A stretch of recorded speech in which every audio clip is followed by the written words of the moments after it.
at der er nogle mennesker, der altid vil prøve at komme ind i cirklen, ligesom, men som ikke kan finde ud af det. Altså, det er jo det der er autisme, det der med hele tiden mentalt at bevæge sig et andet sted end de andre. Ja. Og prøve, men de kan ikke snakke om vejret. De kan simpelthen ikke se formålet med det, ikke? For eksempel.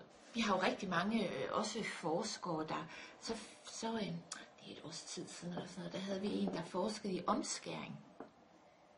Og ligesom lavede en eller anden afhandling, der handlede mere eller mindre og kun om, at autisme kunne opstå ved omskæring. Og hans særinteresse, det var jo det der omskæring, som han meget gerne ville have, at blev fuldstændig forbudt, elimineret. Og så tænkte han, hvis han kunne forbinde det med autisme, så var det noget, der ligesom kunne få folk til at vågne op, ikke? Ja. Det var langt ude. Jeg synes da også, det var helt vildt langt ude, men en anerkendt dansk forsker. Ja. Og så må man jo også sige, der er jo rigtig mange piger også, for eksempel. Men dem havde han ikke, så vidt jeg husker, i det her haft med. Der er jo også nogle piger, der blev omskåret og sådan noget, men ja. Det var søgt.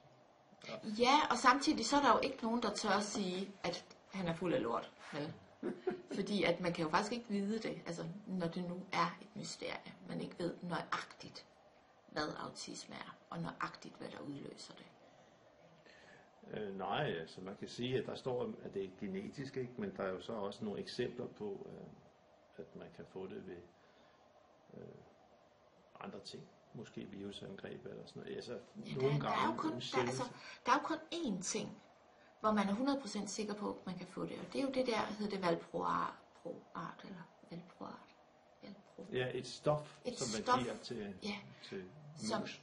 Som der var nogle gravide kvinder på et tidspunkt, der fik. Nå. Jeg kan ikke huske, hvad det var. Jeg ved ikke, hvorfor det der valproat. Valproat, jeg så bare, at man gav det til mus, og så blev de autistiske. Nå, men altså, mus kan ikke blive autistiske. Nej, de kan have autistisk adfærd. De blev jo noget, som var sådan autistisk, og man gav det jo til modermusen. Og så et bestemt tidspunkt af deres drægtighed, og så fik de der små museungerne der, de fik sådan noget. En adfærd, der lignede autisme. En adfærd, som på en eller anden måde lignede. Ja, men det er ikke det samme som, at det er autisme. Nej, det er det ikke, men det var alligevel påfældende. Jeg har set de mus der, og det var jo rigtigt nok, at hvor de normalt ville forsøge at få kontakt med hinanden og røre ved hinanden, så prøvede de at undgå. Men autisme er jo meget mere end, hvad kan man sige, ikke have så meget kontakt med andre. Jeg vil sige, at de fleste autister, jeg kender, stort set alle dem, jeg kender, vil jo andre voldsomt meget. Men de har bare så svært ved det. Altså alt, hvad der har at gøre med at tage kontakt og vedligeholde kontakt og være i kontakt i længere tid. Skabe en relation, ikke? Og dyrke den og bringe den videre og styrke den. Ja, det er det modsatte af skizofreni. Er det forskellen der mellem skizofreni og autisme, tror jeg? Det tror jeg ikke, man kan sige. Tværtimod, så er der jo rigtig mange autister, der får diagnosen skizofreni. Ja. Rigtig mange, hvor man ikke ser autismen, fordi man måske leder efter skizofreni. Rigtig mange voksne, hvor man jo aldrig har ligesom kendt tegnene på, hvordan man kunne udrede voksne. Altså tegnene på autisme hos voksne har man jo ikke kendt. Diagnosekriterierne er lavet på observation af drenge, der er mellem 5 og 7 år. Derfor har man i mange, mange år heller ikke fundet pigerne. Derfor er der rigtig mange forældre, der har oplevet at få at vide, at deres barn har tegn på omsorgssvigt, og hvor man er begyndt at pille rigtig meget i forældres forældreevne, selvom omsorgssvigt og autisme jo intet har med hinanden at gøre. Nej. Der er jo det, at nogle forældre ligesom har sådan en tendens til, tror jeg, at lade være med at få deres barn diagnosticeret, altså for ligesom pakke det lidt ind i vat, sådan, eller måske bare lade som om, at det er okay, fordi så længe det er okay, og det går, så går det fint. Og så kommer der lige pludselig på 16-årsalderen, eller et eller andet tidspunkt, så går det ikke så godt, og så er de nødt til at få det diagnosticeret, og så har de ikke lært en hel masse ting. findes jo mange slags forældre. Der er jo nogen, der siger, jamen altså mit barn har godt nok en anderledes hjerne og en autismediagnose, men jeg er nødt til at sørge for, at det kan klare sig ude i verden, sammen med andre mennesker. Fordi hvad sådan skal der ellers ske, når jeg ikke har mere til at passe på barnet, ikke? Som på en eller anden måde har kastet det ud i en masse forskellige ting, og mit barn skal i hvert fald have nogle helt almindelige, hvad kan man sige, skoletilbud og børnehavetilbud, og skubbet det ud blandt kammerater og sådan nogle ting. Hvor man kan sige, det er der også nogle børn, der godt kan holde til, i hvert fald en tid. Men vi må også konstatere, at 95% af alle autister på et eller andet tidspunkt i deres liv får psykiatriske overbygninger til deres autismehandicap. Altså at blive psykisk syg på grund af angst eller depression, eller ved at der hele tiden er forventninger til en, som man ikke kan indfri. Man kan godt mærke, at far og mor vil have, at man skal have en masse venner, og man skal gå til fodbold, og man skal en hel masse andre ting.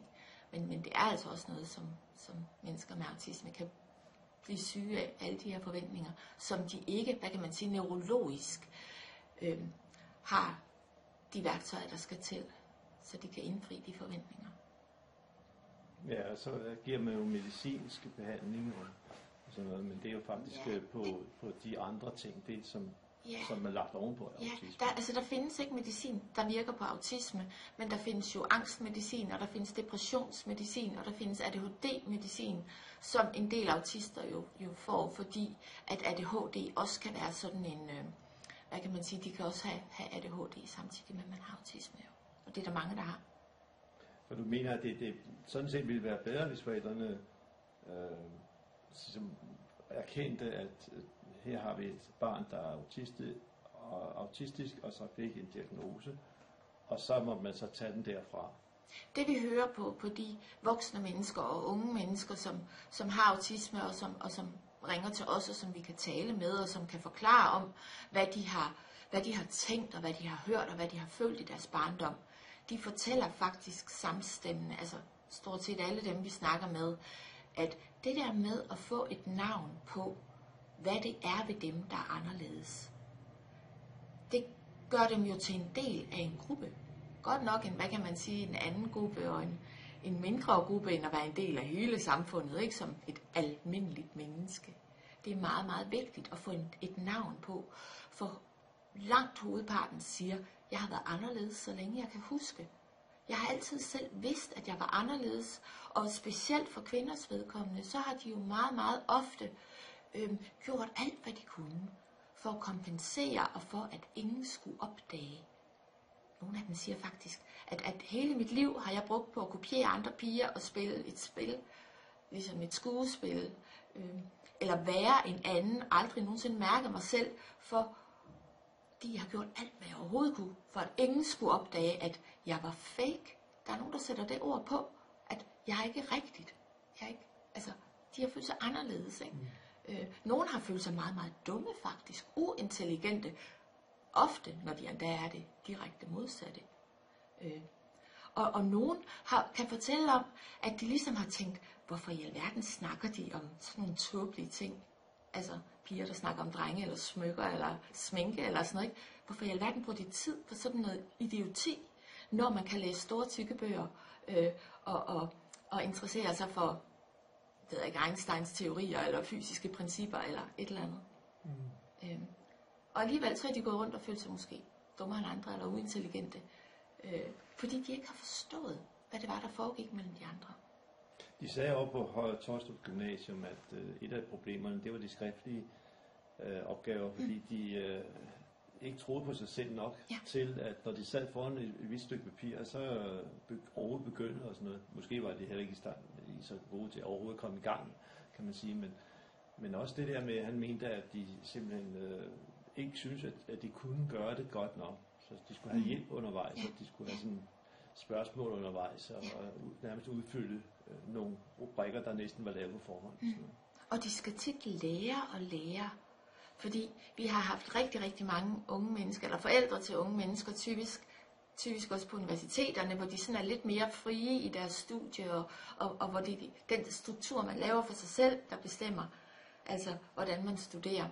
Hvor forældrene så fortæller, jamen altså, pensum, det var, jeg ved ikke, 38 bøger, eller hvad det var, og han har læst dem alle sammen 2 gange fra ende til anden. Fordi at man simpelthen glemmer nogle gange at fortælle de her unge mennesker, jamen altså, I bliver kun hørt i den del af bøgerne, som vi ligesom har haft oppe i vores undervisning. Og det andet, det behøver man ikke at kunne udenad eller læse op på. Så vi har jo nogle unge mennesker, der simpelthen bruger måske 3 gange så meget tid, som alle andre studerende vil bruge, fordi de ikke nøjagtigt kender reglerne for, hvad de for eksempel kan blive, eller hvad de kan komme op i til eksamen. Så det der med at lære at studere, og det der med, at hvis der bliver, hvis der bliver sagt et eller andet fra en undervisers side med et eller andet, man skal huske, eller altså, at det der med, at mennesker tit siger et eller andet, men det betyder måske ikke, at nu er det her en ny regel, der gælder for hele mit studie. At hvis der bliver sagt sådan og sådan, så skal man gøre sådan og sådan, ikke? Altså, så det kan ende med, at der bliver bygget utrolig mange strukturer og regler op omkring sådan et studie, så man får virkelig, virkelig travlt. Hvor det måske bare er noget, der gælder for i dag eller for den næste time, som en lærer har sagt. Det der med, at de tror lidt for meget på ordet og bogstaveligt opfattelse af ting. Ja. Og så lynhurtigt bygger nogle systemer op for sig selv, som de så følger til punkt og prikke, ikke? For at være sikre på at gøre det rigtigt, korrekt. Og at det jo simpelthen kan gøre, at det bliver meget, meget hårdere for dem at gå igennem et studie. De bliver også meget klogere end alle de andre, ved mange flere ting, og meget mere ned i detaljerne, ikke? Jo. Og tit så fokuserer de jo på detaljerne og husker dem alle sammen. Ja. I stedet for bare at huske på, hvor er det, jeg finder viden om de her detaljer inden for det her felt. Ja. Når du er i udlandet, hvordan er de forskellige lande så? Hvordan håndterer de autisme i forskellige lande? Det er meget forskelligt jo, hvordan de gør det. Vi har jo nogle steder, blandt andet Norge, der er man jo meget inde i nogle behavioristiske tankegange omkring, at mennesker med autisme skal lære at blive ligesom andre. De skal lære de samme ting og trænes til det. Og det kan godt være, at deres hjerne ikke er bygget til det, men så skal de have den der kontinuerlige, hvad kan man sige, træning, så de bliver ligesom andre unge. Men der ved vi jo godt, og i Danmark, der har vi nogle andre værdier omkring, hvordan man tænker sådan noget. Ikke? Vi tænker ikke, at man skal hundetræne autistiske mennesker, så de kommer til at se ud, som om de er som os andre. Vi vil egentlig gerne bare bruge de kompetencer, de har. Vi vil gerne have muligheden for at høre, hvordan ting ser ud fra deres synsvinkel, med deres hjerner. Fordi vi tænker jo, at det må absolut være den bedste måde at bruge deres kompetencer på, og bruge deres viden på. Når nu deres hjerne er anderledes, så må de kunne noget andet, end vi kan. De må kunne se nogle andre ting. Der må også være nogle af de der detaljer, som de er så gode til at dykke ned i, som kan være en gevinst for os andre, hvis de får lov til at fokusere med det fokus, de nu har. Det er også det, sådan Temple Grandin siger, at der var nogle ting, som det var unødvendigt at lære hende, fordi det kunne hun alligevel ikke lære. Så hun skulle hellere have styrket de ting, hun allerede havde erfaringer eller evner til. Ja. Så kunne hun jo ligesom blive bedre det. Ja, lige præcis. Altså jeg synes jo faktisk, at når vi nu ved, at der er en spidskompetence i at dykke ned i et felt, og bruge alle sine kræfter på det, og simpelthen også at have den der evne til bare at fastholde interessen for et felt, så synes jeg, man skulle bruge den kompetence, for der findes ikke ret mange mennesker, der har den, vel? Vi er sådan lidt mere, vi bliver jo hele tiden afbrudt af sociale medier. Alle de mennesker, jeg kender, kan jo tweete og være på Facebook og have en samtale kørende med nogen på samme tid. Og det er jeg sgu ikke sikker på er så klogt, i forhold til, at vi jo også gerne vil opbygge noget viden og fastholde noget viden og udvikle vores samfund. Så måske skulle vi lade de mennesker, der har evnen til at dykke ned i noget og blive fantastiske til et eller andet, lad dem gøre det. Og så kunne det godt være, at vi andre bare skulle smøre deres madpakke og binde deres sko for dem, ikke? Og sørge for, at de der sådan helt basale, essentielle ting, som alle mennesker kan gøre, at de er klaret. Så synes jeg måske, at vi bruger de evner. Men der er jo også noget med, at der sker en udvikling i løbet af livet, sådan så de bliver bedre til nogle af de ting, som de faktisk ikke var så gode til som teenager måske, ikke? Altså mennesker med autisme kan jo lære alting, men der vil være nogle ting, hvor de altid skal ind og translatere det når hun gør sådan og sådan, og når hun siger sådan og sådan, og når hun ser sådan og sådan ud, så har det nok noget at gøre med, at så skal jeg reagere sådan, eller så skal jeg tænke sådan, eller gøre sådan. Og det kan de jo, men det gør jo bare, at det tager længere tid for dem. Og de bruger flere kræfter på det. Og det er jo det, man mener er en af grundene til, at rigtig mange unge og voksne med autisme kan få det, man kalder nedsmeltninger, efter at de har været sociale i et vist stykke tid. Fordi de bruger ekstremt mange kræfter på at være sociale, og på at translatere, og på at prøve at regne ud, hvad er det nu lige, de andre mener? Hvad er det lige, de vil have mig til nu? Og så kan man jo diskutere, om det er effektivt. Altså, om det er den bedste måde at bruge deres ressourcer på. Men samtidig så ønsker alle dem, jeg kender i hvert fald, at have relationer. Bare på en lidt anden måde, end vi andre måske bruger vores relationer. Det er ikke så meget med bare at chille eller at hænge ud sammen. Det er mere at gøre noget sammen. Altså gøre noget specifikt. Om det så er at gå i biografen, eller at studere et eller andet sammen. Tage på en tur eller på museum eller sådan noget. Men de vil gerne gøre noget sammen med andre. Og de vil gerne vide, hvornår det starter, og hvornår de så ligesom har fri, eller hvornår det her samvær stopper igen, ikke? Så vi ligesom kan planlægge det. Men nu når man har internettet, så er der jo også den mulighed, at man kan sætte dem sammen efter deres interesser. Så hvis de har en eller anden speciel interesse for at lugte til voks, som du sagde før, så kunne det jo være, at der var en anden, der også havde interesse i. Jeg hørte i hvert fald, der var en, der var interesseret i at stå glas i stykker, og så blev det til glaspuster. Men altså, der kan jo være alle mulige interesser, og nogen kan man måske finde nogen. Jeg læste lige om Beethoven, som også måske var Asperger. Ja. Han gav jo ikke rigtig det der small talk, men altså, han ville jo meget gerne snakke noder og sådan, musik, ikke? I detaljer med nogen. Og det gælder nok mange, at de synes, at det er meget sjovere at bruge tiden på det der faglige. Ja, og snakke med andre om noget specifikt, som vi begge to interesserer os for. Også fordi man kan sige, at det er jo meget nemmere at navigere i, end at navigere i folk, der snakker lidt om vejret og lidt om et eller andet, de har oplevet, som andre måske kan have svært ved at sætte sig ind i. Altså noget mere specifikt, noget konkret igen, det konkrete, det er nemmere at forholde sig til. Og så det der med, at når nu de har de her evner til at specialisere sig, så at bruge dem. Og det er meget nemmere at finde sammen med nogen og snakke med, når man interesserer sig for det samme, ikke? Så det gør de jo også i gymnasiet, når de kommer der. I Høje Taastrup Gymnasium snakkede de jo om, at de faktisk havde et socialt liv, dem der gik i gymnasiet. Ja. Men de skulle så helst ikke blande sig alt for meget med hele gruppen af gymnasiaster, de andre 600 i skolen. Ikke? Det er også noget, vi hører rigtig tit. Nu er det så gymnasiet, men det kunne også være i andre gruppesammenhænge. Det der med at finde sammen med nogen, der tænker på en måde, der ligner min måde at tænke på. Bare det at have den mulighed at møde de her mennesker, tænker jeg er meget, meget vigtigt. Ja. Altså nogen, man ligesom kan spejle sig i.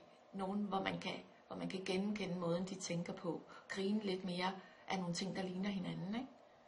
Jeg tænker på, om Danmark er sådan et foregangsland på nogle områder inden for det her område, fordi man har de der gymnasiet, hvor man ligefrem kan få en studentereksamen. Det er der jo ikke så mange lande, hvor man kan få som autist eller Asperger autist. Og så er der jo det der med, der var en, og det han er dansk, og det er så lidt tilfældigt måske, men det der firma, der hedder Specialisterne, ja, og det har så affødt nogle andre tilbud også, hvor man prøver at få folk, der har en autisme, til at gå ind i erhvervslivet. Ja. Men hvor meget er det rigtigt? Fordi du har været rundt i mange andre lande og spurgt dig. Jeg vil sige, at Danmark har været meget mere forgangsland, end vi er nu. Vi er gode til nogle ting. Vi har, kan man sige, steder i Danmark, hvor man er super dygtig. Her tænker jeg specielt på sådan noget som adfærd. Der er mange forskellige måder at tolke adfærd på. Og ofte så vil man jo tolke, hvis et menneske med autisme for eksempel siger et eller andet, måske er lidt truende eller sådan noget, så vil man lave restriktioner og konsekvenspædagogik og sådan noget. Og der har vi i Danmark været ekstremt dygtige til at forstå adfærd som kommunikation. Fordi autisme er jo et socialt og et kommunikativt handicap. Så det er klart, at man kan jo ikke forvente, at mennesker med autisme kan kommunikere sådan direkte klart ud på nøjagtigt vores niveau i forhold til, hvordan de har det. Det gør de ikke. Så derfor har vi nogle mennesker, som måske godt kan være truende eller reagere på en måde, som vi vil kalde uhensigtsmæssigt i forhold til at få fortalt andre mennesker det, som de føler og tænker og gerne vil have skal ske. Og der har vi været super dygtige i Danmark. Og altså på et virkelig vigtigt område, der hedder at forstå deres adfærd som kommunikation. Altså på en måde at fortælle os, at nu har jeg ikke flere kræfter, eller nu føler jeg altså, at der er noget forkert her, nu har jeg nogle behov, der ikke er indfriet.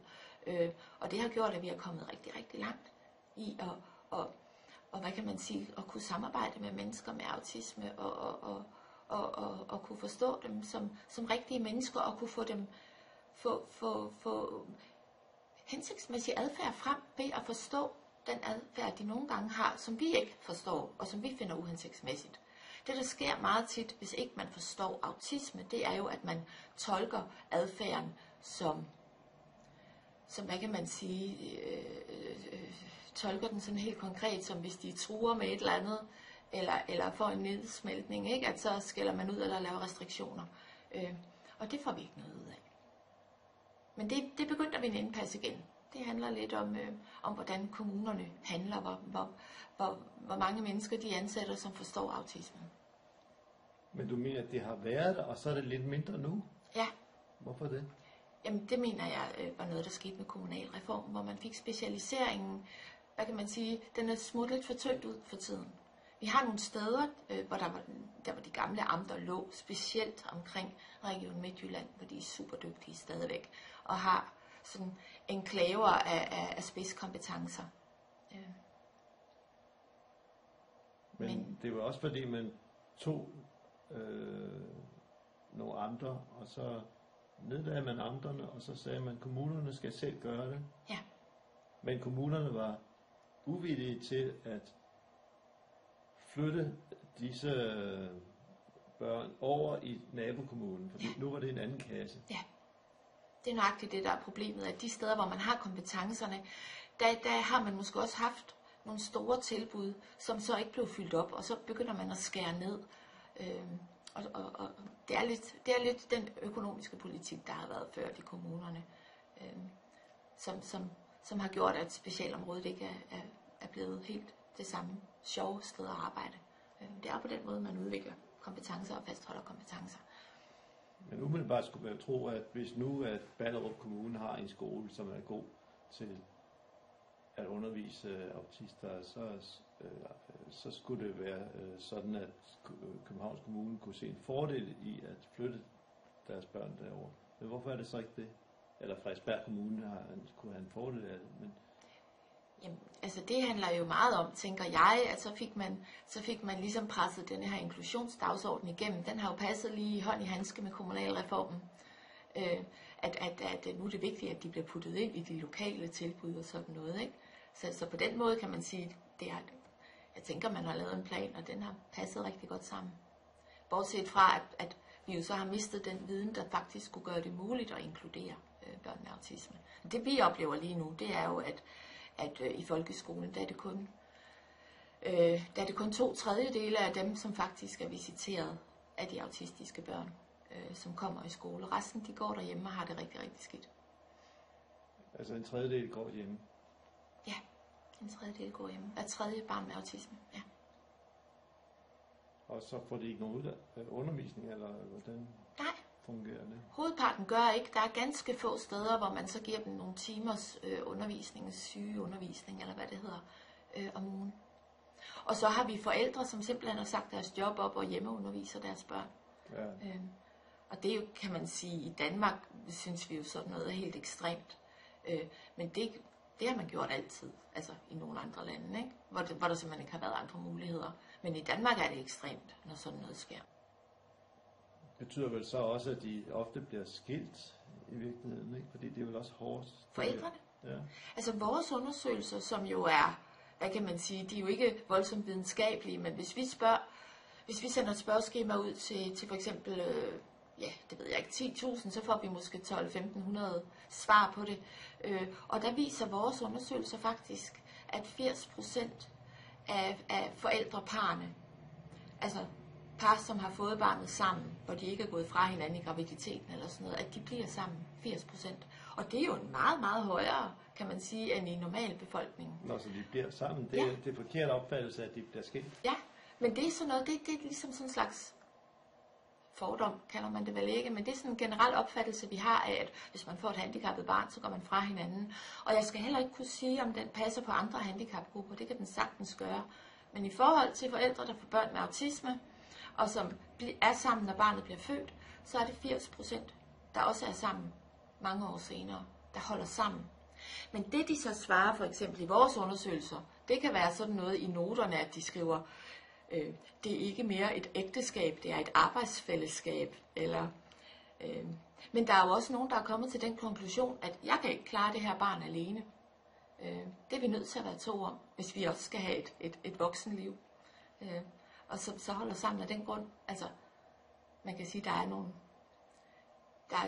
at der måske er en større grund til at holde sammen, end ved andre ægtepar, ikke? At man kan bare blive skilt. Altså, det skal nok gå, ligesom. Det tænker man ikke helt på samme måde. Man kunne også tænke, at det var lettere, at hvis barnet ikke bryder sig om forandringer, at det kun er én forælder og én måde at gøre det på osv. Det har vi selvfølgelig også nogen, der tænker, ja.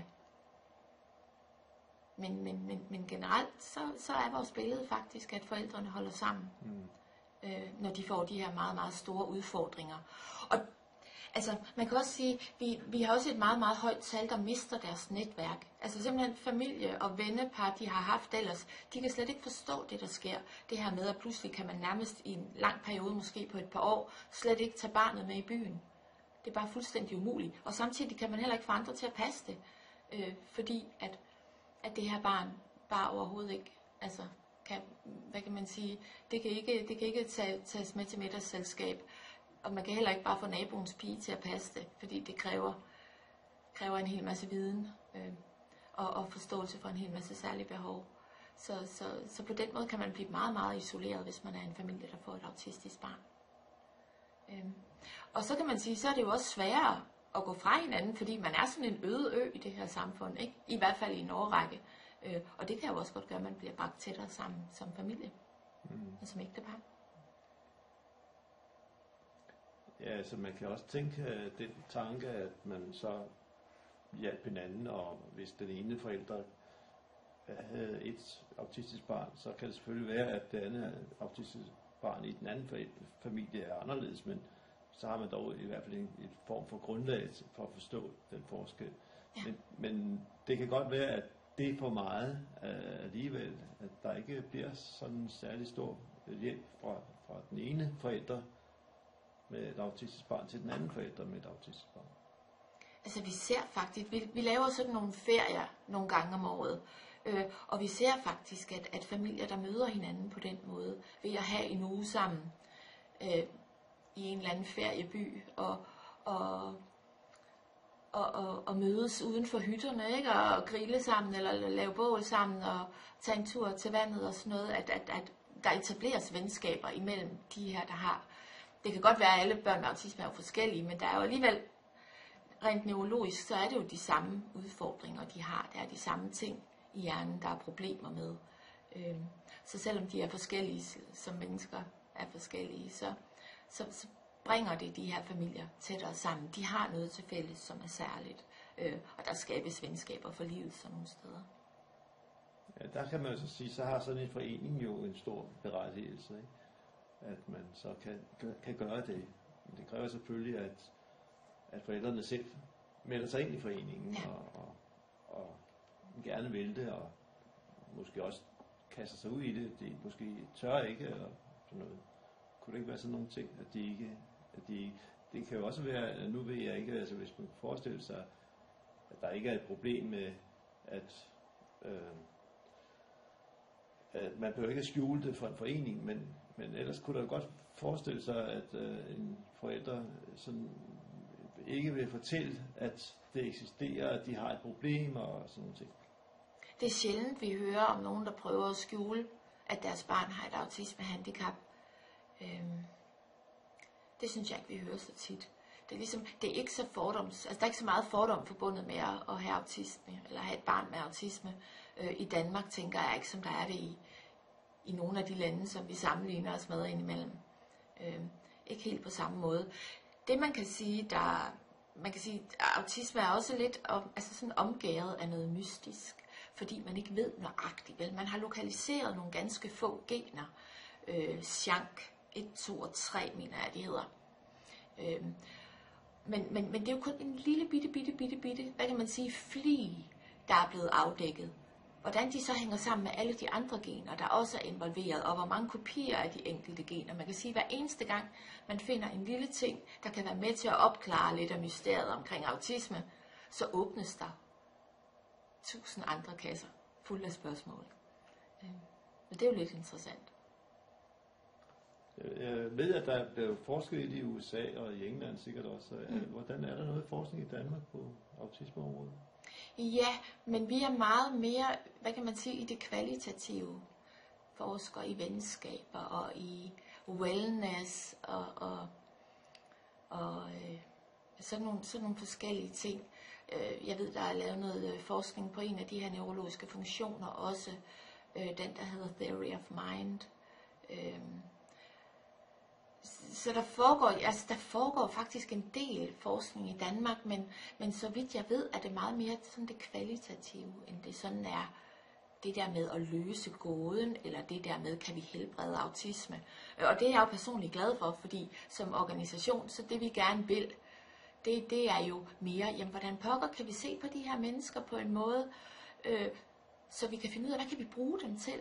Hvordan kan vi berige vores samfund med dem? Hvordan kan vi sørge for, at de har nogle liv, der er fulde af kvalitet? Hvordan kan vi behandle dem, så de ikke bliver psykisk syge oven i autismen?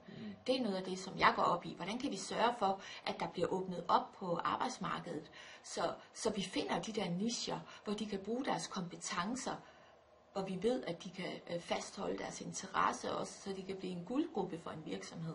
Det er jo noget af det, som vi rigtig gerne vil finde ud af. Og så også for dem, fordi vi har jo selvfølgelig en gruppe af autister, der har rigtig mange kompetencer, hvis bare de bliver mødt ordentligt og bliver behandlet ordentligt. Men så har vi også en gruppe af autister, som måske i dag er skjult på institutioner, hovedparten af deres dagligdag, og som man ikke bare, hvad kan man sige, kan lukke frit ud i samfundet, som det ser ud i dag, men som så skal have pædagoger med og personale med, når de skal opholde sig steder, hvor der er mange andre mennesker. Og hvordan kan vi have plads til dem også? Hvordan kan de også blive noget af det, der gør, at vores verden er mangfoldig og spændende og interessant og gavnligt? Altså, jeg tænker jo ikke, at verden er et godt sted, hvis alle mennesker er lige gode og kedelige og ligner hinanden og kan de samme ting. Jeg har brug for en verden, der er meget mere mangfoldig. Man kan sige, at hvis man nu laver en hel masse studier af gener og så videre, så er sandsynligheden for, at det kan bruges til noget, den er måske ikke så stor, for man tror ikke helt på, at man kan helbrede eller forhindre autisme som sådan, fordi det er så mange gener, så det er meget langt ude i fremtiden, hvis man kan forestille sig noget i den retning. Man kan sige, at hvis man i stedet for at studere, hvordan man kan udnytte de kompetencer, de har, og så hvordan man kan undgå, at de får stresssymptomer osv., så opnår man måske hurtigere nogle resultater. Det kunne man jo godt sige, at det er sandsynligt, at det er sådan. Ja. Og så er der selvfølgelig uddannelsen af dem, der skal have noget med den at gøre, altså lærerne og skolelærerne og forældrene for så vidt, og alle mulige andre i samfundet. Fordi det er jo også noget, som folk ikke ved så meget om, synes jeg. Og har nogle meget faste meninger om. Altså, det er nogle små savanter alle sammen og så videre. Altså. Vi oplever jo, at der ligesom er sådan et samfundsskabt billede af en autist, af sådan en, som har nogle meget stereotype ting, vedkommende gør, ikke? Lidt Rain Man-agtigt, og som, hvis man smider en boks med tændstikker, så kan ved de lige, hvor mange der er, kan de tælle det nærmest, mens de er i luften og sådan noget. Og sådan er autisme jo slet ikke. Altså, der er rigtig mange forskellige kompetencer, eller kompetencer, de har, og inden for rigtig, rigtig mange forskellige områder. vil sige, det, der definerer dem alle sammen, uanset hvor høj IQ de har, eller hvor udviklingshandicappede de er, det er jo denne her evne til at fastholde en interesse for en specifik ting, en detalje. Og det er jo noget af det, som gør, at jeg synes, det er enormt interessant. Så synes jeg også, det er enormt interessant, de her problemer, de har med at mentalisere i forhold til andre mennesker, altså, og ligesom sætte sig ind i, hvad vi tænker og føler, og hvorfor vi handler der hvor vi gør det, ikke? Eller hvornår vi gør det. Det synes jeg også er enormt interessant. Det der med at forestille sig, hvordan ville det være at være et menneske, der slet ikke kunne fornemme, hvor andre var, og hvorfor de gør, siger og tænker det, de gør, siger og tænker. Det synes jeg også er enormt spændende. Specielt i forhold til de politiske dagsordner, vi har lige nu. Er det sådan, at alle autister har det problem, eller er det igen kun nogen? Jamen, det er jo en del af at få diagnosen. Der taler vi eksekutive funktioner, theory of mind og central kurrens, og så en palet af sanseforstyrrelser. Og det er jo alle sammen neurologiske ting. Altså evnen til at styre og navigere i sit liv. Hvis der opstår et eller andet, der gør, at ens plan den bliver afbrudt, så at putte noget andet i stedet for. Simpelthen sige, så gør jeg da bare det her i stedet for. Det er meget, meget svært, hvis man har autisme. Det er en funktion, som bliver bedre, jo ældre man bliver, hvor man ser børn, der fuldstændig får ødelagt hele deres dag, hvis de ikke kan få den, hvis deres flyverdragt er i vaskemaskinen eller et eller andet, så de må have noget andet på, ikke? Så er man allerede har hæmmet hele dagen der. Og så er det central kurrens, en masse små detaljer, og samler man dem til en helhed, der giver mening, så man kan navigere og styre i livet. Altså, eller bliver man overfaldet af sanseindtryk og detaljer, uanset hvor man går hen, og derfor kan man måske næsten få lyst til at sige nej til alting, bare fordi man godt ved, at hver gang man siger ja, så bliver man udsat for rigtig mange flere, ikke? Den her evne til at gå ind i et rum og sige, der er et tv, der er et rygertæppe, der er en sofa, jeg må være i en stue, ikke? Eller om man bare ser en hel masse små detaljer. Man ser sofapuden, og så tænker man, hold da op, hvor et fint mønster. Det der vist fra mig. Min mor, hun syede også sådan nogen. Altså, om man ser detaljen, eller om man ser det hele billede. Og så er det theory of mind, det her med at mentalisere og kunne sætte sig i andre steder og regne ud, hvorfor folk handler, som de handler, siger det, de gør, og navigere i livet, som de gør.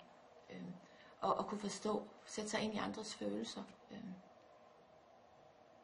Og mentalisere i forhold til det, og vide, hvad det rigtige er at sige, fordi at man kan sætte sig ind i, hvordan andre har det.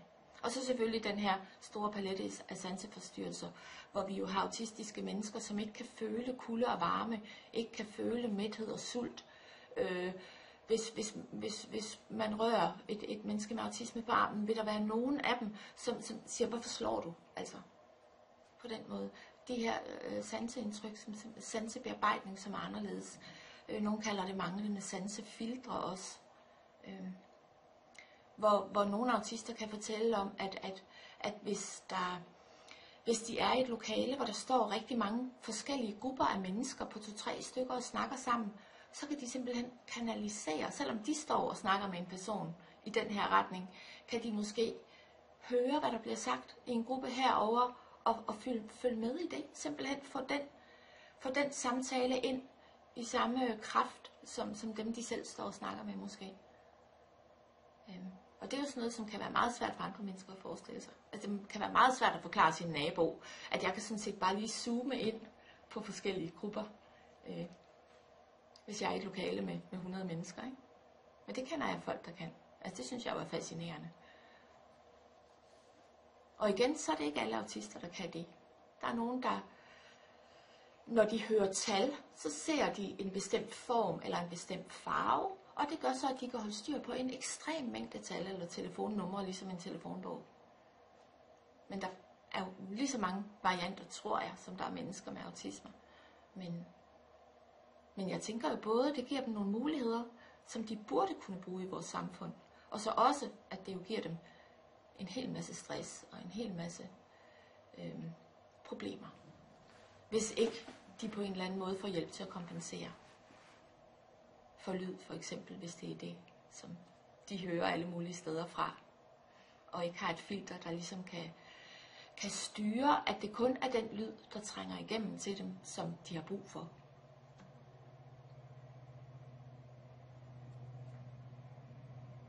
Nå, der fik du lige sådan en hurtig view. Hvad er autisme? Ja, fordi det lød som om du sagde, at de alle sammen havde det der problem med, at de ikke kunne se eller forstå, hvad der sker i andre menneskers tankegang. Er det sådan, at det skulle være mentaliseringsevnen, det er en af de ting, som autister ikke kan? Det er ikke kun 50% af autister, der ikke kan. Det er alt, tror du? Det er jo en del af det, man undersøger, når man diagnostiserer. Om de kan sætte sig i andre steder. Ja. Kan man sidde og have... Noget af det, vi oplever meget ved mindre børn, der leger med kammerater, det er, at i stedet for at indgå i en rolle og ligesom fornemme, hvor er de andre, når nu skal moren i den her leg nok sige sådan og sådan, ikke? Og så passer man hele tiden ligesom ind. Det der med at navigere i en social situation, i et fællesskab, det er enormt svært. Så når man observerer på de her børn, så er det ofte, den ene trækker sig lidt ud fra den her kreds af børn, der leger sammen og navigerer socialt i forhold til hinanden. Så der er en, der trækker sig lidt ud og begynder at dirigere de andre. Og ligesom, hvad kan man sige, ligesom en instruktør, ikke fortæller, nu skal du gøre sådan, nu skal du gøre sådan, og nu skal du gøre sådan. Hvor man sådan ligesom ser, at barnet med autisme kan være nødt til at gå ud og styre legen, altså dirigere fra, for ligesom at have kontrol over det, og ikke kan være en del af det. Eller ligesom når børn, der man har prøvet at inkludere i skolen, fortæller, jamen, jeg prøver hele tiden at komme ind og være en del af det, men det er ligesom om de andre er sådan en kreds, en mur, man ikke kan trænge igennem. Altså det normale, det vil jo være, at de bytter roller, børnene, ikke? Så nogle gange så er det den ene, og nogle gange er det den anden, der styrer. Ja. Men du siger, at det vil det autistiske barn, enten vil de slet ikke være med, eller også vil de måske prøve at styre. Man oplever, at det kommer ud og stå nærmest og styre de andre, og dirigere de andre på sidelinjen. Man kan også sige, at når det gør det, så bliver alt det, de andre gør, det bliver jo forudsigeligt. Hvorimod alt det, der sker inde i de andres hjerner, der gør, at altså alt det input, de andre har, som de ligesom navigerer. Nu er det så mig, der trængte igennem med det forslag, jeg havde til, hvordan legen skulle udvikle sig. Ikke? Nu er det så en anden, og så navigerer man lidt i forhold til hinanden. Ikke? Det kan man ikke rigtigt, hvis man har autisme. Man kan lære det. Altså, det er jo ikke sådan, at det bliver ved med at være på det samme niveau resten af ens liv. Men det vil altid være svært. Det er i hvert fald det, vi hører. At man altid vil have brug for lige at tænke lidt mere over og få det translateret i forhold til, hvad man så lærer hen af vejen i livet. Ikke?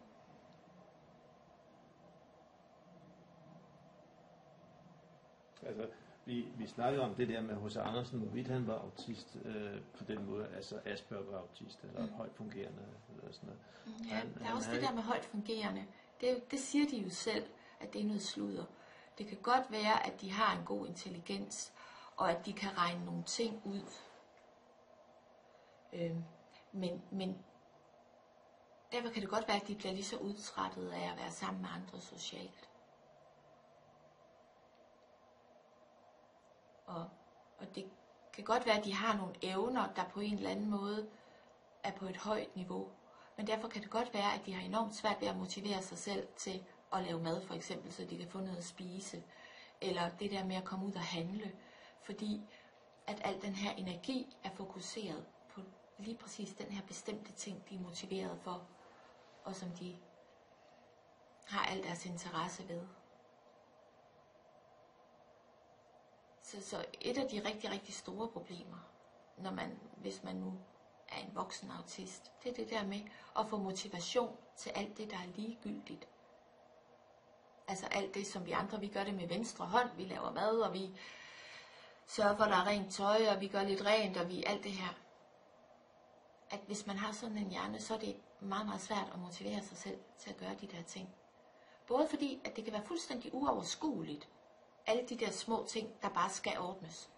Fordi man hele tiden har al sin energi, hele sit mindset rettet mod den her specielle ting, som man er interesseret i. Og man kan ligesom ikke få kanaliseret energien ud på den her brede flade, så man kan få ordnet alle de her små ting, man skal gøre for, at man kan eksistere og leve og have en normal dag. Det er et af de store problemer. Og det er faktisk noget, der kan gøre en utrolig handicappet. Hvis man nu måske godt kan finde ud af at lave en eller anden lille special funktion på et eller andet nørdejob, man har, men at man ikke kan finde ud af det der med at holde sin egen hygiejne, og at man ikke kan finde ud af at tale med kollegerne i frokostpausen, og at man får en nedsmeltning, hvis der er nogen, der har taget den plads, som man plejer at sidde på i kantinen. Altså er man faktisk helt enormt handicappet. Hvis man ikke kan snakke med kollegerne om, hvad deres børn laver i fritiden, eller at en eller anden datter har vundet en håndboldkamp, eller sådan noget, som interesserer andre normale mennesker. Så kan man godt være såkaldt højt fungerende og være måske kemiingeniør, men man kan være voldsomt handicappet oveni. Så er der den her lille finesse jo også, at hvis man nu er kemiingeniør, så er man tit så utrolig dygtig, hvis man har autisme, at man er dygtigere end alle de andre. Så derfor får man masser af anerkendelse, og så er ens kolleger ligeglade med, om man glemmer at binde sine sko, eller har 2 forskellige sokker på. Men hvis man nu ikke har de evner, hvis det man er meget interesseret i og specialiseret i, det er et eller andet, som man måske ikke rigtig kan bruge på arbejdsmarkedet. Det ved jeg ikke, fotosyntese eller et eller andet, ikke? Kan man jo godt være genial til, men måske ikke lige have fundet det job, hvor man kan bruge det. Og man så laver et eller andet sådan meget mere på et helt basalt niveau, noget som alle mulige andre også godt kan, så skal man måske også sørge for, at man har vasket hår, og at man har de samme strømper på, hvis ikke man meget hurtigt vil marginaliseres på den arbejdsplads, man har. Så det er sådan et meget dilemmafyldt område i forhold til autisme.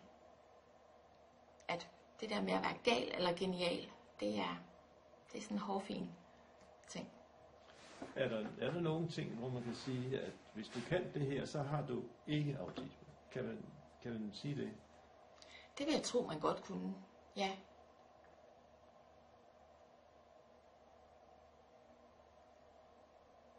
Hvis man hele tiden er en lille smule interesseret i alle mulige forskellige ting, for eksempel, så vil jeg ikke gætte på, at man havde autisme. Men så kan man jo have kombinationen af ADHD og autisme, og ADHD'en kan skjule, og det ved vi, den skjuler rigtig mange autister. Den vil jo typisk måske gøre autisten interesseret i mange forskellige ting, og sådan autisten kunne dække en stor flade af forskellige interesser, og også blive distraheret af ting, der lige kommer flyvende fra højre. Så det er jo en meget kompleks ting. Hvis du nu skulle, nu snakker vi om H.C. Andersen, hvis du nu skulle sige, at du skulle prøve, om du kunne modbevise teorien om, at han havde autisme, hvad ville du så gøre? Det ved jeg ikke, sådan har jeg aldrig set på det før. Men det kunne være, at der var nogle ting, han gjorde, som man tænker, det kan ikke være rigtigt, at så kan han ikke have autisme. Ja, altså, det der er lidt specielt, det er, at vi har for eksempel en del kvinder med autisme, der har en særinteresse i det sociale og i psykologiske teorier og sådan noget. Og de kan være enormt dygtige til at konversere folk. De kan være enormt dygtige til at have øjenkontakt på det helt rigtige tidspunkt, og være enormt dygtige til at konversere folk i timevis om folks egne interesser måske. Altså, hvor de har lært sig nogle sociale strategier. Så de kan være enormt svære diagnoser. Vi har også autister, som har specialiseret sig inden for ord med dobbelt betydning og ordsprog og sådan noget, ikke? Så de simpelthen har studeret dem, så de kan bruge dem i alle mulige sammenhæng. Så det kan være meget svært. Men selvfølgelig vil man kunne gå ind og teste på de her neurologiske funktioner og se, hvordan folk de klarer dem. Men jeg ikke ved, hvad det skulle være i hvert fald. Men hvis jeg ser en film, for eksempel, eller en dokumentar, eller et eller andet, så ville jeg lynhurtigt kunne gå ind og spotte, om der var nogen, der havde noget autistisk adfærd. Nogle interesser, som var meget, meget særlige, og som de dyrkede voldsomt meget mere intenst end andre mennesker, for eksempel. Eller folk, som når de talte med andre mennesker, så fortalte i voldsomt lang tid om det samme emne, uden ligesom at lægge mærke til, om den anden kom med nogen som helst former for input til sådan lidt mere envejskommunikation. Sådan nogle tegn vil jeg typisk se meget, meget hurtigt og være meget opmærksom på. Men jeg vil ikke kunne sige en ting, som vil kunne gøre, at jeg vil tænke, at det her det er absolut ikke nogen autist. Jeg vil typisk også være interesseret i at finde autisterne, i stedet for ikke at finde dem. Ja, det er jo det. Ja, fordi jeg tænkte, den første tanke, da jeg mødte det der med disse forskellige forskere, som havde autisme, så tænkte jeg, der kan han jo sætte rigtig mange bøger, ikke? Fordi han skriver en masse forskere, ikke forskere, men kunstnere og filosofer og alt muligt, musikere, malere og alt muligt, ikke? Og sådan, umiddelbart så tænker man, det lyder der, og det var også min første tanke, da jeg hørte det der hos Andersen, ikke? Altså det kan da ikke være rigtigt. Og så gik de jo så ud, journalisterne, da det blev nævnt i forbindelse med, at bogen udkom for nogle år siden, så spurgte pressen om en litteraturprofessor og en der havde lavet biografier om hos Andersen og så videre, om de synes det var rigtigt, men de ved jo ikke noget om autisme, og det sagde de selvfølgelig, det kunne ikke være rigtigt, og så spurgte de så en, der vidste noget om autisme, men han vidste jo ikke noget hos Andersen, så det var jo lidt svært. Og så kan jeg så læse Michael Fitzgeralds tekst om det der, ikke? Og der skriver han jo en række træk, som passer på, at han havde en form for Asperger og autisme formentlig. Men han nævner ikke nogen træk, som kan gå imod den teori og sige, men det her passer ikke. Og det kan jo så være, fordi at det kan man ikke, at det er nok at have de træk, der passer, og der er ikke nogen af træk, som man kan sige, passer ikke. Altså man kan sige, hvis man nu observerer et menneske, som har en stor vennekreds, og hvordan det menneske navigerer og taler med sine venner, hvor meget dybde der er i konversationen, og om vedkommende forstår, og jamen, så snakker jeg, og så snakker du, ikke? Og så udvikler samtalen sig både lidt i din retning og lidt i min retning, og den er dyb og intens, når vi snakker om noget, og det ikke er noget, som er min eller din særinteresse. Altså, hvis det er muligt, så vil man ikke få tanken, at vedkommende er autist. Men man kan også have at gøre med en autist, som har specialiseret sig i kommunikation. Ja. Vi har en del autister, som spotter, her er noget, som jeg ikke er god til. Og så på den måde, på en eller anden måde, bliver de motiveret til at gøre det til deres særinteresse, og bliver super dygtige til det. På et tidspunkt sagde man, at mennesker med autisme overhovedet ikke kunne forstå noget, der var abstrakt. Men vi har altså rigtig mange, også særligt kvinder med autisme, som dyrker det abstrakte, dyrker religion, dyrker for eksempel nazismen, altså ikke dyrker nazismen, men interesserer sig for det, vil vide det, vil finde ud af, hvad fik de her mennesker til at gøre og handle sådan, som de gjorde, og hvad var tankerne bag. Altså, så de går ned og studerer de ting, som netop er abstrakte, som de ikke rigtig forstår. Altså, nordisk mytologi, sådan nogle ting, ikke? Dyrker det med en helt ekstrem intensitet, altså, og det kan man jo blive ved med, fordi det er jo ting, der måske, tænker jeg, ikke rigtig er noget facit på, ting man aldrig finder sandheden omkring, ikke? Man kan vel sige, at hos Andersen også dyrkede lidt af studiet af mennesket, ikke? Og de ting, han ikke egentlig forstod. Ja. Det vil jeg jo også sige, han gjorde. Og samtidig så bevægede han sig, var han jo lidt inde i sit eget univers. Han havde jo kontakt med mennesker og boede hos mennesker, så vidt jeg husker, det er lang tid siden, jeg studerede hos Andersen, men alligevel. Han boede aldrig for sig selv, han boede altid hos nogen, ja. Eller på pensionater. Ja. Men han var også en særlig logerende at have. Ja, han var jo interessant at høre på, og så kunne de heller ikke komme af med ham, når de endelig havde fået ham ind. Så han på den måde kunne klare sig. Og så kendte han jo så mange mennesker, kendte navnene på alle. Ja. Og det var jo fine folk, nogle af dem. Så han var jo... Og det var ham, der fortalte. Det var ham, der fortalte. Det var på hans niveau, at konversationen var sådan. Ja, og nogle gange, så, når han havde fortalt, så satte han sig hen i et hjørne og lukkede øjnene, for nu skulle jeg slappe af.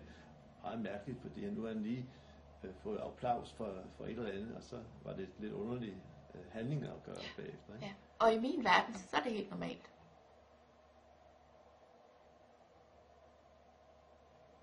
Og når han snakkede med kongen, så det var jo ofte dengang, der havde man så åbenbart let ved at komme til prinser og konger og alt muligt. I hvert fald havde han og skulle have nogle penge eller sådan noget. Så var det sådan, at han mente, at det rigtige svar nu ville være at sige nej til de penge, som kongen foreslog, at han kunne få. Så han havde nogle idéer om, hvordan det var. Det var ikke så nødvendigvis det rigtige, men så prøvede han at navigere ud. Og kongen i det tilfælde prøvede hele tiden, om man ikke dog ikke kunne komme afsted med at give ham nogen. Men det ville han ikke. Og så argumenterer han sig ud af den historie. Så det endte jo med, at så kunne han jo så ikke... Nej, så var det jo umuligt at give ham noget, for det ligegyldigt hvad han foreslog. Så ville han jo ikke, fordi han mente altså, at det kunne han ikke tillade sig, eller det var nok det rigtige at gøre. Ja. Og der er jo den der altså en helt enorm ærlighed, og måske også i nogle sammenhænge en naivitet, men det her drive til at gøre det rigtige. Men også noget med, at ting skal give mening. Det der med at finde mening. Man kan ikke bare sige til et barn med autisme, at vi skal gå en tur. Altså, hvor skal vi hen, og hvornår kommer vi tilbage, og hvad skal vi? Hvad skal det gøre godt for, ligesom? Der skal være en mening med det, man gør. Og hvis man så siger til det samme barn, jamen det er fordi, at vi skal lave frikadeller, og vi har ikke nogen løg, så vi skal ned til købmanden og købe løg. Så kan man måske godt få barnet til at gå 10 km, ikke? Bare for at komme ned og købe løg og gå tilbage igen. Men det skal give mening, det vi gør. Det er jo noget, der godt kan være en udfordring indimellem. I hvert fald så synes vi måske, at der er sådan rigtig mange pædagogiske ting, som man kan gøre. Men hvis man ikke kender dem, så kan det næsten være umuligt at flytte det her barn, eller få det motiveret til noget som helst. Man kunne tænke sig, hvis man nu havde et eller andet problem med en computer, så vil man gå ind på en Facebook-gruppe og sige, her har jeg et problem, og så vil der være en eller anden ekspert, som kom med en løsningsforslag. Findes det tilsvarende her? Findes der en eller anden Facebook-gruppe eller sådan noget, hvor folk kommer og siger, jeg kan ikke få mit barn ud og gå en tur, og så er der en anden, der siger, du skal da sige sådan og sådan. Ja, dem findes der rigtig mange af, hvor man spørger om hjælp. Ja. Nu skal vi besøge nogle venner, hvordan får vi det til at lykkes, eller hvad gør I andre juleaften, mit barn er bange for gaver, sådan nogle ting. Ja. Er det så nogle lukkede forer? Som... Ja, altså der er også nogle åbne. Vi har en åben gruppe, der bare hedder Landsforening af Autisme, og så er der rigtig, rigtig mange lukkede, fordi der er selvfølgelig også mange, som har nogle store børn i en alder, hvor de selv er på Facebook, og man vil jo meget, meget nødig udlevere sine børn. Altså, hvis man har et eller andet problem, kunne man godt tænke sig, at det måske var noget, som man gerne ville hjælpe sit barn med, men som barnet ikke havde lyst til, var et spørgsmål, der var knyttet til det, som andre måske kunne se og finde, ikke? Så også rigtig mange lukkede fora. Bruger man Facebook, eller nogle blogs, eller sådan noget? Alt muligt? Ja, det er meget Facebook, der bliver brugt i Danmark, tænker jeg. Ja. Og der er ikke nogen, der siger, at Facebook det er ikke lukket nok, eller sådan noget? Nej, det synes jeg ikke rigtigt, jeg oplever. Nej. Du mener usikkert? Ja, men det er der nogen, der siger, at de tror ikke på Facebook, og ting og sager. Ja. Det vil der helt givet være nogen, der gør, men der er også rigtig, rigtig mange, der er med i de forskellige grupper. Ja, der er rigtig, rigtig mange. Jeg tror, der er mange 100 forældregrupper. Er der mange forskellige grupper? Ja, det er der også. Ja. Hvorfor er der forskellige? Hvorfor er der ikke bare en, tror du? Jamen, jeg tænker, at der er grupper for mødre, der har teenagepiger, for eksempel. Eller grupper for forældre til voksne, grupper til forældre til voksne, der har fået pension, grupper til for forældre til voksne, der har drenge i en bestemt alder, eller grupper til børn, der har lige præcis specifikt den diagnose, der hedder infantil autisme, eller grupper for forældre til børn, der har den, der hedder GUA, gennemgribende udviklingsforstyrrelse andet, eller til Asperger-børn, Asperger-unge, Asperger-piger. Rigtig mange forskellige variationer. Og så indimellem, så kommer der jo en ny ting også. Så er der noget, der hedder NLD for eksempel, som ikke er helt knyttet til autismespektret, men som alligevel er. Nu er der så lige opstået noget, eller det er faktisk ikke lige. I England i 80'erne var der en engelsk dame, Elizabeth Newton, som opfandt noget, synes hun spottede noget, som hun kaldte PDA, Pathological Avoid Demand.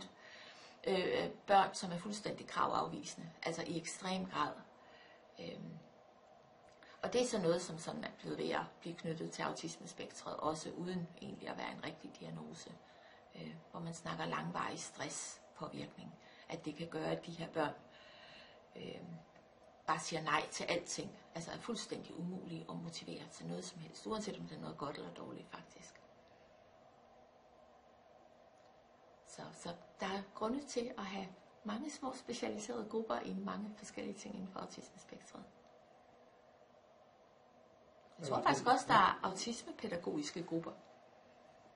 Nå ja, det kunne man forestille sig, at der var nogle lærere, der siger, at den her situation, hvordan klarer jeg det? Ja. Forældre til børn, som har problemer med bustransport til specialskoler, sådan nogle ting. Mange små nicher. Og også måske sådan noget som, man kan forestille sig, hobbyer eller interesser eller sådan noget også. Ja.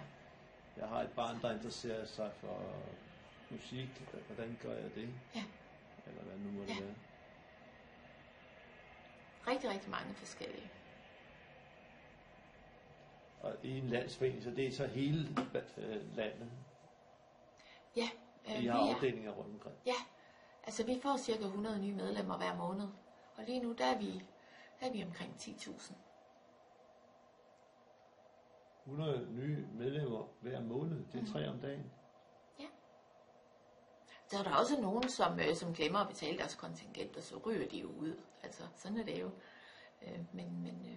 Men lige nu, der er vi på cirka 10.000. Så vi er steget meget, meget kraftigt her de sidste 3, 4 år, 5 år måske. Nå. Ja. Er der nogen særlig grund til, at I er steget de sidste 5 år? Jeg tænker, det er medie. Både det, at vi selv er blevet dygtigere, og der er kommet så mange sociale medier. Medierne, tv og fjernsyn og aviser og sådan noget. Har der været en del så meget for om os. det? Artikler? Har der været en del artikler om det? Og sådan noget? Rigtig, rigtig meget. Både jo på grund af inklusionstankegangen, så er der alle de her beskæftigelsesprojekter. Og så er der bare meget fokus på de her talenter jo. De her særlige ting, som mennesker med autisme kan. Den her evne til at tænke i systemer, har der været rigtig meget fokus på. Det der med inklusion er jo en lidt dobbelt ting, ikke? Fordi man kan sige, det kan godt være, at de har bedre muligheder for at undervise dem i de skoler, som kun har autister. Men på den måde, så lukker du dem jo også ude fra resten af samfundet, sådan så resten af samfundet ikke lærer, at der er noget, der hedder autisme. Og det kan jo både være måske dårligt, at de ikke lærer, hvordan de skal reagere sammen med andre i et andet samfund, det er et normalt samfund. Men altså, det kan jo så også være den anden vej, at det normale samfund jo så ikke lærer at tage hensyn til autister. Men vi har bare altid haft autister i folkeskolen. Men det er jo dem, som har kunne klare at gå der. Så er der altså også nogen, som har haft en forfærdelig skoletid med masser af mobning og virkelig har følt sig udenfor, ikke? Men som bare aldrig er ind på en special skole, fordi man har vurderet, at de godt har kunne klare det. Det, der sker nu, det er jo, at vi mere eller mindre lukker specialskoler og siger, at stort set alle skal gå på en folkeskole. Og det kan godt være, at regeringen ikke siger det. Nu har de jo slettet deres 96% skal gå i folkeskolen lov. Men mange steder, der er det jo 100%, som kommunerne har sendt i folkeskolen. Og det ved vi bare, at det er ikke godt. Altså, der er simpelthen nogen, der har brug for at blive skærmet så meget, og få virkelig, virkelig specielt tilrettelagt deres dag, struktureret deres dag, og få en-til-en undervisning. Og dem kan man ikke inkludere. I hvert fald så bliver de så stressede af det, at de er umulige. Altså, det er umuligt for dem at lære andet end at det hele er noget skidt, ikke? Så det tænker jeg ikke er hensigtsmæssigt. Men der er ingen tvivl om, at vi har kunne inkludere, altså at vi burde kunne inkludere flere, end vi har gjort det indtil den her inklusionsdagsorden. Det er jeg sådan set ikke i tvivl om. Det handler jo om at få indrettet skolerne, så mennesker med autisme også kan være der, uden at blive påvirket alt for meget, så de bliver stressede. Og så handler det selvfølgelig om at få noget specialpædagogik ind i folkeskolen også. Og få undervist lærere i at forstå eleverne bedre og forstå den autistiske hjerne, så de her børn ikke får alt for mange nederlag.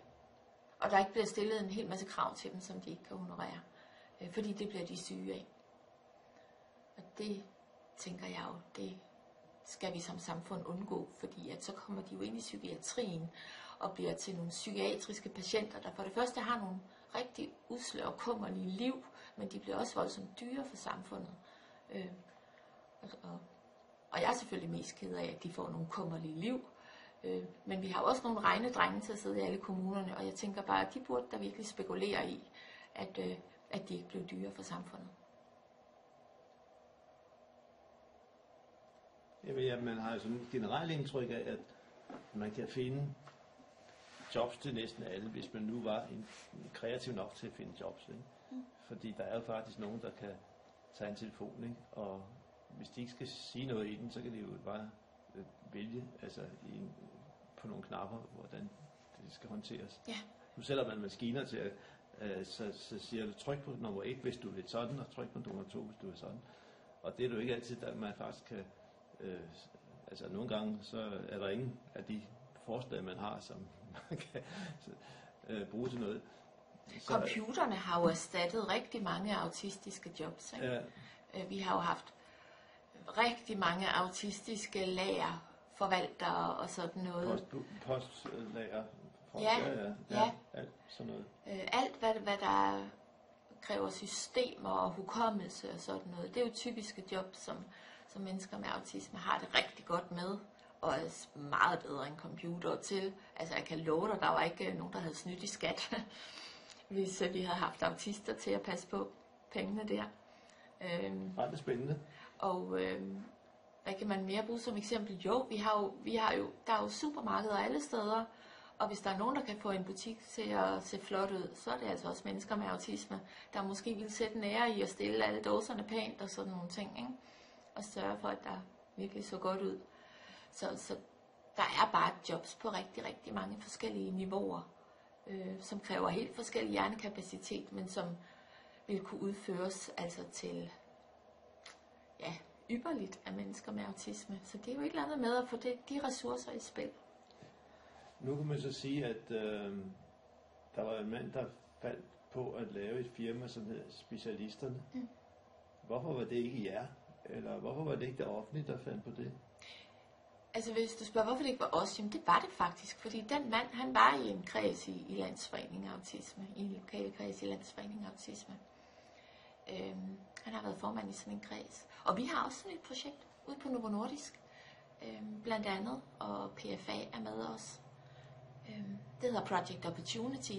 Man kan sige, at vi er måske ikke så gode til at markedsføre, fordi det vi hele tiden tænker på, det er, hvordan kan vi forbedre livskvaliteten for mennesker med autisme. Vi tænker måske ikke så meget på, at vi skal have 1 million arbejdspladser i hele verden. Altså, så det handler også meget om, hvordan man markedsfører sig selv. Jeg vil gerne skaffe 1 million arbejdspladser, men jeg vil gerne skaffe arbejdspladserne, før jeg fortæller andre om det. Altså, vi sælger ikke, vi sælger ikke hesten før. Nej, det man skyder bjørnen. Skyd bjørnen før. Nej, sælge skindet før bjørnen er skudt. Det er jo det, vi ikke rigtig kan gøre som sådan en organisation, der gerne vil tages alvorligt. Så derfor så har vi også nogle beskæftigelsesprojekter og andre projekter. Jeg kan sige, at jobcentre har jo heller ikke særlig stor succes med at finde jobs til arbejdsløse, så det er jo heller ikke det er lidt det samme. Her skal man jo så også kende jobbene på forhånd, og så samtidig nærmest også undervise lidt i, at det kan lade sig gøre, og så skal man måske faktisk også have en mentor til at hjælpe den pågældende, som ikke nødvendigvis gør det hele, når der kommer problemer, især hvis der sker noget nyt. Ja. Så skal man være i stand til at redde situationen. Det er faktisk ikke så voldsomt dyrt at flytte et menneske med autisme fra en kontanthjælp og så ind i et af vores jobprojekter. Altså hvor de i løbet af meget, meget kort tid bliver selvforsørgende og får en almindelig løn for det arbejde, de laver. Jeg tror, vi har regnet ud til at koste en 15-20.000. Og per år? Eller ja. Nej. I det hele taget? At flytte et menneske fra kontanthjælp til beskæftigelse med en ordinær løn. Så man burde spekulere meget, meget mere i det. Altså, det kan jeg ikke forstå. 20.000, det er jo nul og niks i den sammenhæng. Men det handler om at have nogle mennesker, der kan det der med at lave et forarbejde ude på virksomheden. Og at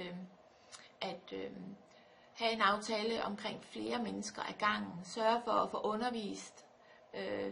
Fordi det er jo ikke altid mennesket med autisme, der skal lære at navigere på en arbejdsplads. Det er lige så meget arbejdspladsen, der skal lære at forstå det her menneske med autisme. Så de har en mulighed for at inkludere. Og så kræver det, at man har en aftale i virksomheden, der skal være en vilje til stede. Så der skal være nogen, der kan indgå som mentorer, der lige kan føle efter, hvordan har det her menneske med autisme. Det er der lige noget, vi skal have talt om. Skal der foregå en eller anden form for guidning. Og så skal der være noget mentor. Men typisk så vil man jo, hvis det var noget kommunal mentor, så ville det være meget sjældent, der var en mentor. Og så vil den mentor også komme på nogle helt bestemte tidspunkter, hvor vi bruger meget mere sådan noget med, jamen man kan altid, altså vi har simpelthen en hotline, man kan ringe til. Så i det øjeblik problemet opstår, så skal man have det løst helst med det samme. Vide, hvem det er, man kan ringe til. Så det er bare en, der er på telefonvagt, standby hele tiden? Ja, og det er simpelthen en person, som er specialiseret i autisme, og kender de mennesker, det handler om, og har nogle relationer til dem. Mm. Og ofte så kan man jo få det hele til at spille igen i løbet af en telefonsamtale på 5-10 minutter. Men andre gange, så må man ud i virksomheden, ikke? Eller man må hjem til nogen og hente dem, og have snakket med dem, og have redt ud, hvad er problemet her, og have det forklaret til hele deres omverden, ikke? Nu er der sket det og det, og det forstår vi på den og den måde, og måden vi løser det på, er sådan og sådan og sådan, ikke? Rulle nogle planer ud. Skab tryghed og strategier. Ja, det er især hvis der sker en ændring, som for eksempel med hende på Novo, hvor der var en, der sagde op, ikke? Ja. Så kom der en ud og hjalp. Ja, det er jo angstprovokerende, når der sker ændringer. Ja.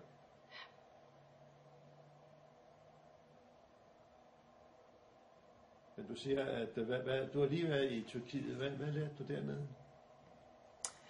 Der lærte jeg ikke så meget. Der var det jo mig, der underviste. Nå. Så ja. Så de vil gerne høre lidt om, hvordan man gør i Danmark? Ja, det er meget... Altså, jeg har telefonopringninger og mails hver eneste uge fra folk. Det kan være i Spanien, eller i Frankrig, eller Bulgarien, der gerne vil vide noget om, hvordan vi håndterer autisme i Danmark. Og så har jeg jo sådan et net af institutioner i Danmark, som jeg henviser dem til, og så kommer de her på besøg og ser måske nogle forskellige tilbud i løbet af en uge. Vi har det Nationale Autismeinstitut, som ligger i Herlev. Det vil typisk være der. Folk fra udlandet kommer på besøg nogle dage. Eller også så vil det være Region Midtjylland har rigtig, rigtig mange specialiserede tilbud, som er en virkelig, virkelig høj kvalitet, og som har den der forståelse af, at adfærd og kommunikation, som er altafgørende på autismeområdet. Hvor er det i Midtjylland, siger du? Det er faktisk i hele Region Midtjylland. Hinderup, Horsens, Viborg. Ja. Nå. Rigtig mange forskellige tilbud i det, der ligger i regionen. Og det handler jo lidt om Bent Hansen, som er hvad hedder det, regionrådsformand. At han jo simpelthen for nogle år siden deklarerede, at Region Midtjylland skulle være den bedste region i forhold til autismeområdet, og det har han holdt. Hvorfor gjorde han det? Det er et rigtig godt spørgsmål. Jeg tænker, at Bent Hansen han forstod både, at der var et kæmpestort behov og et kæmpestort videnshul, og at han så var givet af nogle specialister, som kunne fortælle ham, hvad autisme handlede om. Men det er ikke sådan, at jeg rent historisk har en rigtig god historie om, hvordan Bent Hansen blev interesseret i autisme. Det ved jeg faktisk ikke. Det har jeg aldrig tænkt på. Hvornår skete det? Men, hvor lang tid siden er det? Jamen jeg tænker, altså de var jo rigtig dygtige, også mens vi havde regioner, som, hvad kan man sige, som var dem, der styrede specialområdet. Men det er en 3 år siden, han sagde det specifikt til mig. Ja. Altså, at vi vil være den bedste region til at håndtere autister og til at lave tilbud til mennesker med autisme. Ja.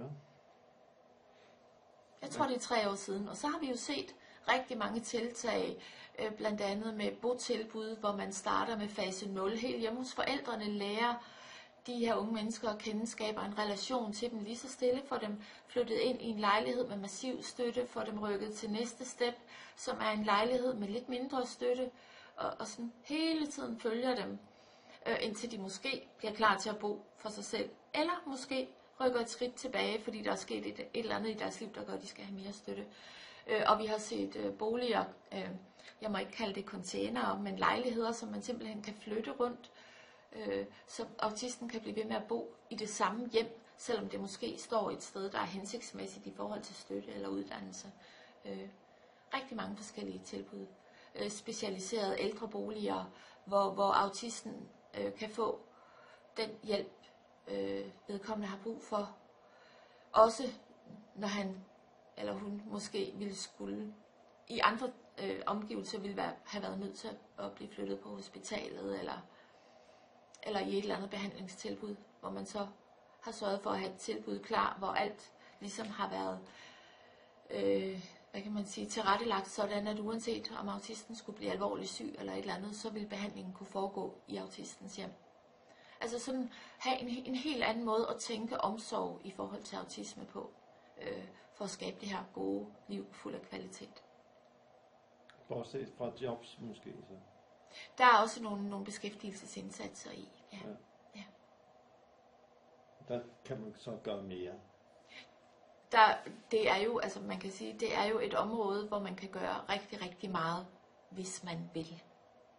Hvis man prioriterer det. Og det er jo så min opgave at gøre folk i hele landet opmærksom på alle de her gode ting, de så kan få, hvis de faktisk investerer lidt i mennesker med autisme. Men det kommer jo snart, for nu får man jo et kæmpe stort problem med alt det hackerangreb, der kommer i fremtiden. Det er sjovt, du lige nævner det. Fordi jeg ved ikke rigtigt, om jeg skal snakke meget om det, eller om jeg skal lade være med at snakke meget om det. Men det er jo ikke nogen hemmelighed, at mennesker med autisme tit er rigtig, rigtig gode til at regne systemer ud. På et tidspunkt for nogle år tilbage, var det i 14, tror jeg, var der en dame over i England, eller var det USA?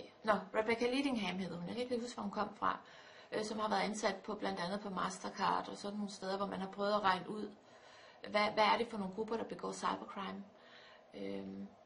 Og så på et tidspunkt begyndte hun at forske i det, og så fandt hun simpelthen ud af, hun har egentlig ikke interesseret sig for autister ellers, men da hun begyndte at forske i, hvem er hackerne, hvem er det, der laver de her hackerangreb, og hvem er dygtige til det, så fandt hun ud af, at 50% af dem havde autisme, eller havde en autismeprofil, altså en hjerne med en autismeprofil.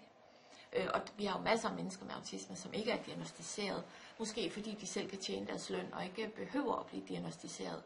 Det skal man jo kun, hvis man har brug for hjælp og støtte. Og hun fandt så ud af, at rigtig mange af de her, som var hackere og som havde en autismeprofil, at de faktisk blev udnyttet. Hun fandt ikke et eneste menneske med en autismeprofil, som gjorde, eller som lavede et hackerangreb, eller planlagde et hackerangreb for økonomisk vinding til sig selv, eller på andre måder for at skade nogen. Men hun fandt rigtig mange, som blev udnyttet af nogen, der gerne ville skade nogen, som havde en helt almindelig hjerne. Og det synes jeg jo også er lidt sigende.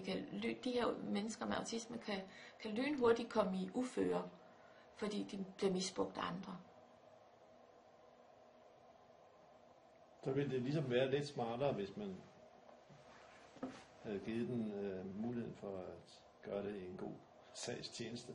Det ville være så smart, hvis de her virksomheder, de i stedet for at sende politiet efter autistiske hackere, så fandt ud af, hvem de var og ansatte dem i deres virksomhed til at forebygge hackerangreb og til at sikre deres systemer. Det ville være tænkt det smart. Men det er godt nok sjældent, man hører om nogen, der har gjort det. Og det kan jeg ikke forstå. Det kunne jeg godt tænke mig at lave om på.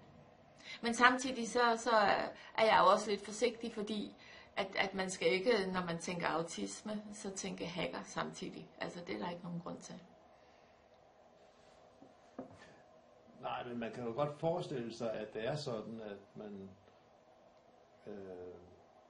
kan udnytte folk, der er lidt naive, og så samtidig er gode til det der. Fordi den her, hvad kan man sige, det her problem i forhold til at mentalisere, og i forhold til at forstå andre mennesker og kommunikere med dem på det samme niveau, gør jo også, at de både bliver opfattet som naive tit, og også i nogle tilfælde, fordi de måske rigtig, rigtig voldsomt ønsker sig venner, og ønsker sig anerkendelse fra andre. Fordi selvom de er super dygtige til ting, så er det sjældent, de får anerkendelse. Så skal man ind på universitetet og være professor i kemi eller et eller andet. Mange af dem, de bliver jo virkelig, virkelig underkendt, fordi de virker lidt nørdede, og de virker som nogen, der ikke rigtig forstår, hvad der foregår omkring dem nogle gange. Det er jo ikke alle, men det er der i hvert fald mange, der gør, ikke?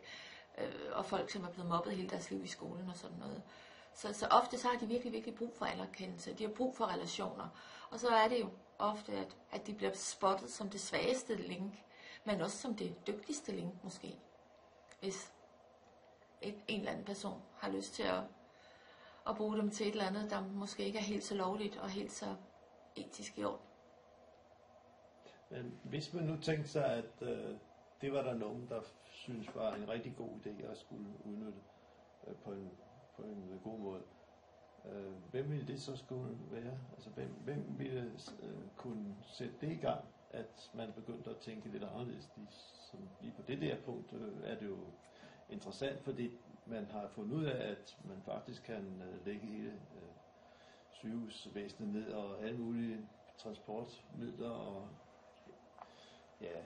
alle mulige i samfundet ved hjælp af hackerangreb.